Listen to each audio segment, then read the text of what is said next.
sa pagpapaliwanag ni Attorney Delgra. Hindi naman lahat ng ilan ang hinuli ngayong araw na ito, sir. Sa iba-ibang mga krimen. Ilan ang binigyan ng ganitong...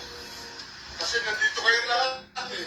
Nag-iisang tao. Ilan ang binigyan ng ganitong pabor. Sa financial law kayo namin. Sir, dito tinitingin ng pabor.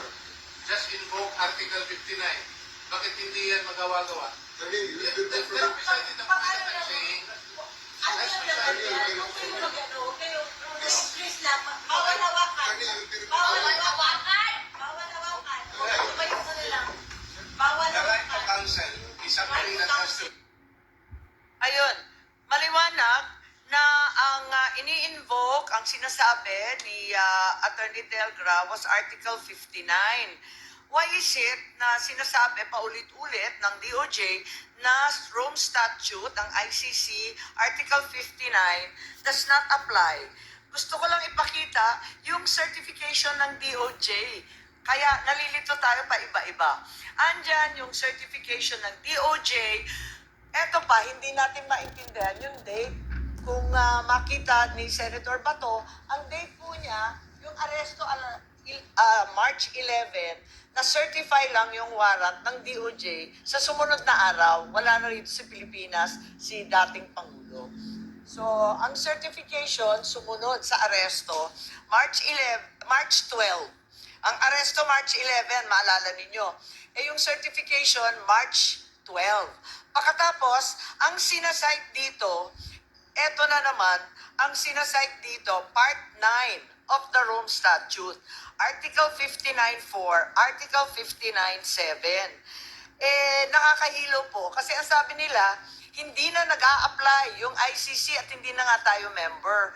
Bakit yung authority sa pag-aresto, paulit-ulit na sinasabi kay Attorney Delgra, pati na rin dito sa DOJ circular, na ito ay dahil sa Article 59. Kaya nga, kailangan ipaliwanag nila kasi hindi natin po maintindihan. General Torre also claimed that he arrested E.S. Medialdea. Makikita natin yan for the obstruction of justice. Ayan, mas kabisado na ni Senator Bato ito kesa sa akin ha. He admitted that he even handcuffed him. At pinasahan pa siya ng Miranda rights kung maalala natin dun sa video. Kung ganon, kung inaresto niya si E.S. Medialdea to the local court, bakit hindi niya dinala sa presinto o inarestong totoo? Bakit imbes na arestuhin at talagang ikulong, pinadala pa sa Hague? Parang ang gulo.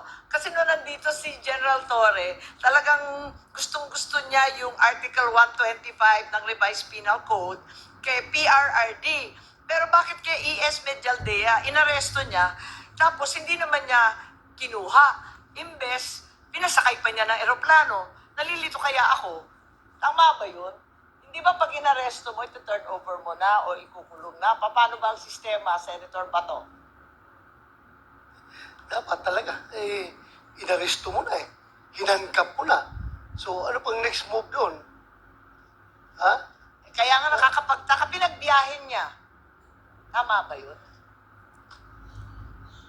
Wala makapagsabi na tama yun. Oo nga. At eto pa, nung si General Torres sinabihan, si Attorney Delgra ang susunod na aarestuhin. Ano to? Pananakot ba to? Or talagang sinasabi niya kung anong gagawin niya next? Was he going to arrest him for what? Was Attorney Delgra committing a crime? Wala naman di ba sa video? Nakaupo lang yung tao Tapos, bakit hindi niya tinuloy yung aresto kay Attorney Delgra? Gusto ko sana siyang tanungin bakit hindi niya tinuloy kung talagang may krimen na nagaganap ni Attorney Delgra? Dapat, inaresto din niya. Ba't hindi niya ginawa? Kung wala namang krimen, ba't siya nananakot? Was this a threat? If it's a threat, isn't it the crime of grave threats na bawal sa ating kapulisan? Article 282 of the Revised Penal Code, threatening to commit the crime of arbitrary arrest and detention is clearly a grave threat. So, hindi ba liable si General Torre dyan?